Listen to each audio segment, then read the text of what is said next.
Guys आदि this side and he is a quick paper review for कि मेरा exam कैसा गया और मेरे को कैसा लगा पेपर। मेरा केमिस्ट्री का पेपर है, केमिस्ट्री थ्योरी। आप देख सकते हो मेरा सेट 3 है, 5613। आई मीन पेपर को तो हो गए 2 दिन है, बट मैं किसी काम में बिज़ी था, तो मेरे लाइक थोड़ा सा लेट रिव्यू आएगा मेरे पे, तो ऐसा सीन है। ओवरऑल पेपर की बात करें तो भाई पेपर इज़ रियली, मतलब उतना आसान भी नहीं कहूँगा ना उतना हार्ड कहूँगा पेपर, और एग्जैक्ट मीडियम, मतलब इजी मीडियम हार्ड के बीच में कहीं नहीं, एकदम एग्जैक्ट मीडियम पे आकर आए करते हैं ये पेपर। ठीक है, और जिसने भी लाइक एनसीईआरटी को अच्छे से रीड किया था और अच्छे से एनसीईआरटी को समझ के रखा हुआ था, जैसे ये क्वेश्चन आपको देख के समझ आ ही जाएगा मैं क्यों वैल्यू बोल रहा हूँ, तो कर रखा था उसके लिए तो आसान था सेट। ठीक है, हाँ पेपर ओवरऑल लेंदी बहुत था क्योंकि सेक्शन सी में ही इतने ज़्यादा लाइक रिएक्शंस थे, रीजंस थे, कैलकुलेशंस था।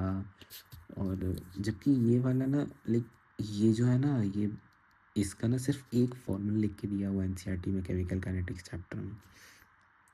एक्सपेक्ट नहीं कर रहा था भाई मैं, बट मेरी किस्मत अच्छी थी कि भाई मैं पढ़ लिया था उसको, एक रात पहले फॉर्मूला मैंने देख लिया था, तो सेक्शन सी मेरे लिए डुएबल था। हाँ, एक सवाल मेरा सेक्शन सी में छूट गया है क्योंकि मेरे पास उतना टाइम नहीं बचा था, बट हाँ सेक्शन सी ओवरऑल अच्छा गया है।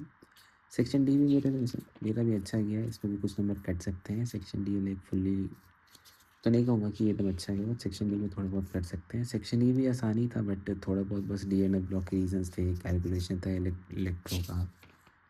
ई में ये वाला जो था, ये वाला क्वेश्चन था, आई मीन भाई देखो ये कार्बोक्सिलिक एसिड और एल्डिहाइड कीटोन का चैप्टर है, सबको पता है भाई कि एल्डिहाइड कीटोन कितने, मतलब कितना हार्ड चैप्टर है।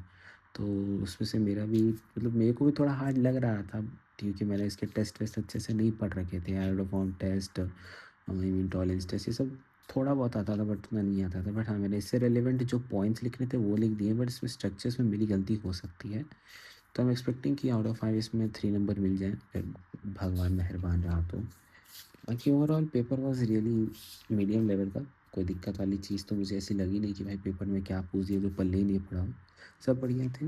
बी सेक्शन भी वॉज गुड।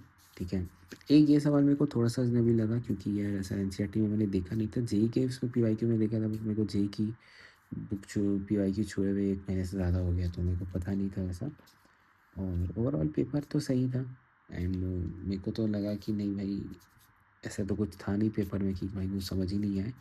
बट मैंने और सेट्स देखे नहीं है, ना सेट 2 देखा ना सेट 1 देखा, बट मेरे को जहाँ तक सुनने में आया ओवरऑल सेट 3 सबको हार्ड लगा। मेरे रेडिट पे भी सबका पोस्ट देखे सब लगे बिकॉज बस एवरीवन वाज लाइक कि भाई सेट 3 हार्ड है, सेट 3 हार्ड है, बट मेरे को उतना हार्ड नहीं लगा। बट भाई ऑब्वियस सी बात है, सेट 3 तो हमेशा सबका ही हार्ड रहता है, फिजिक्स का भी देख लो, अब तुम केमिस्ट्री का भी देख लो, मेरा सेट मतलब हार्ड था। अगर मेरे पास और मेन मेरा रीज़न था कि मेरा जो ये वाला एल्डिहाइड कीटोन में थोड़ा सा वीक रह गया ना, वो इसलिए है ना, मैं ये सारे क्वेश्चंस डुएबल थे। अगर मैं थोड़ा सा एल्डिहाइड कीटोन में मेरे को एक दिन ज़्यादा मिल जाता टाइम देने के लिए ना, तो मैं कर देता।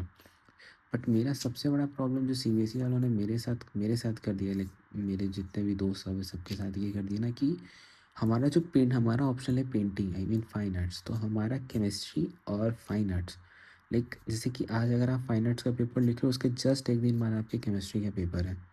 एंड भाई मैं ऐसा इंसान हूँ ना कि अगर मैं पेपर लिख के आऊँगा ना तो उस दिन मेरी पढ़ाई नहीं हो पाएगी भाई, मैं अगले दिन ही किताब खोलने वाला हूँ। और उसमें मेरे को भाई कैसे तैसे मेरे को फिर केमिस्ट्री करना पड़ा। अगर मेरे पास टाइम रहता तो भाई मैं पक्का ये मेरे क्वेश्चन इसमें भी मेरे 5 आउट ऑफ 5 आते, बट ठीक है चलो कोई बात नहीं। एंड बाकी पेपर तो फिर से बोलूँगा भाई अच्छे तो था, ऐसा नहीं है कि भाई कुछ ऐसा पूछ दिया हो। ठीक है, और ओवरऑल अगर मैं स्कोर बताऊँ तो भाई आई एम एक्सपेक्टिंग 50+। अब मैं लिस्ट टू लिस्ट क्रेस लेकर चलता हूँ भाई, मैं उतना हाई क्लास नहीं लेके चलता, आने का तो 60+ भी आ सकते हैं, बट मैं लीस्ट से लीस्ट केस चल सकता हूँ। लाइक मैं उन उन क्वेश्चंस में भी वो मान के चल रहा हूँ कि नंबर कट सकते हैं जिसमें मेरे को फुल आने वाले हैं। ठीक है, तो इसलिए मैं लिस्ट लिस्ट लेके 50+ ही बोल रहा हूँ क्योंकि मैं ज़्यादा एक्सपेक्टेशंस नहीं रखता हूँ किसी ना पेपर से ना किसी से, तो बस कि नहीं भाई ज़्यादा एक्सपेक्टेशन नहीं रखते, कम से कम लेके चलते हैं, तो 50 is a decent and good score. तो मेरे तो कुछ 54 एक्सपेक्टेड है, आने का तो 62+ भी आ सकते हैं, बट लेट्स जस्ट सी क्या होगा क्या नहीं होगा। एंड या this is my paper review. अगर पेंटिंग नहीं होता ना यार, मैं सही बताऊँ, अगर मेरा पेंटिंग नहीं ना होता भाई, मैं पक्का बता रहा हूँ मेरा इसमें भी बहुत अच्छा जाता, मैं एल्डिहाइड कीटोन कंप्लीट कर देता।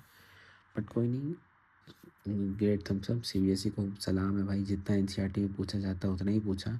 हाँ थोड़ा अपर लेवल पूछा बट ठीक है, आपके BYQ से समझ आ गई थी चीज़ों को। ओवरऑल जी, जी।